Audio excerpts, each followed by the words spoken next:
আসসালামু আলাইকুম দর্শক, এটা আমার বাড়ির পাশের পুকুর। এটা 100% জলকরের একটি পুকুর। আপনারা নিয়মিত যারা আমার ভিডিও দেখেন তারা জানেন যে এই পুকুরে আমরা বাংলা মাছের সাথে পাবদা মাছ চাষ করি। তো আমাদের পাবদা মাছ মরা শুরু হয়ে গেছে। পাবদা মাছ ভাইরাস আক্রান্ত হয়ে মাছের শরীরে ঘা ধরে মাছ মারা যাচ্ছে। অনেক দিন ধরেই মারা যাচ্ছে, 10টা 20টা 50টা 100টা, আজকে প্রায় 200 পিস প্লাস মাছ মারা গেছে। তো আমরা এখানে এখনো অ্যান্টিবায়োটিক অ্যাপ্লাই করিনি, জীবাণুনাশক দিচ্ছি, বিভিন্ন ভিটামিন খাওয়াচ্ছি। তো এখনো অ্যান্টিবায়োটিক দিইনি, কারণ অ্যান্টিবায়োটিক দিলে হয় কি মাছ একেবারে শুকায় যায়, মাছের গ্রোথ নষ্ট হয়ে যায়। আর এই মাছের এখন বর্তমানে আমার মাছ 20টাই কেজি হওয়ার কথা, যদিও মাপিনি, কিন্তু আশা করতেছি যে 20টাই কেজি হবে।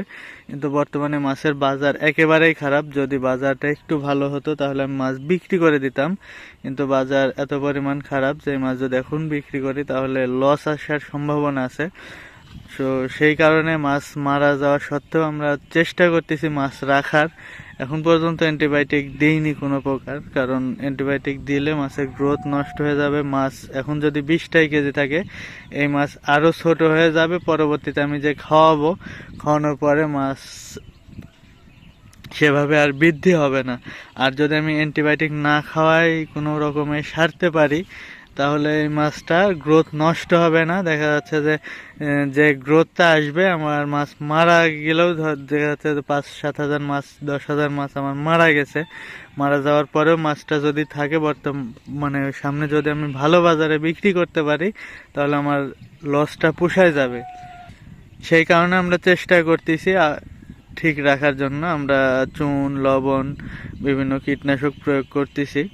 তো আজকে আমরা এখানে চুন প্রয়োগ করলাম। আর এটা আমার 100% জলকর, মানে জলকর এভারেজ আমি বারবারই বলি যে বেশি দেখা যাচ্ছে মোবাইলে, বেশি দেখা যাচ্ছে। আসলে জলকর টোটালি 100%-এর একটু বেশি, কিন্তু পানির গভীরতা এভারেজে 10 ফিট ধরলে 100%-এর নিচে চলে আসে। তো সেই অনুপাতে 100% জল করে আমরা আজকে এখানে 8 বস্তা চুন দিছি, একেবারে সম্পূর্ণ চুন 8 বস্তা একদিনে দিয়ে দিছি। আর প্রতি কেজি বস্তায় চুন ছিল 38 কেজি করে। এই 100% জলকর 10 ফিট গভীরতা, এখানে 8 বস্তা চুন দিয়েছি। আর প্রতি কেজিতে চুন ছিল 38 কেজি। আর এই চুনগুলো দিয়েছি আমরা সম্পূর্ণ গরম চুন।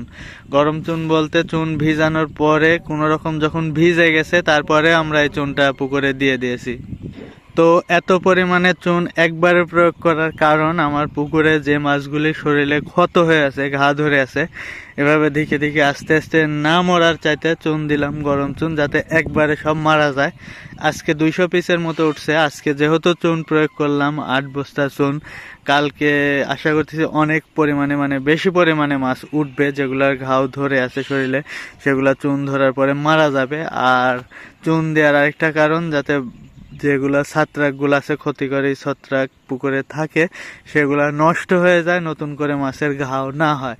এটাতেই যে একেবারে 100% কভার হয়ে যাবে, ঘাও হবে না, এর নিশ্চয়তা দিতে পারতেছি না, তবে দিচ্ছি আল্লাহর উপর ভরসা রেখে, যদি সুস্থ হয়। আসলে মাছ চাষ করাটা খুব মুশকিল বর্তমানে। আমার মাছ যে সুস্থ হয়ে যাবে এর কোনো গ্যারান্টি নাই, তবে হতে পারে।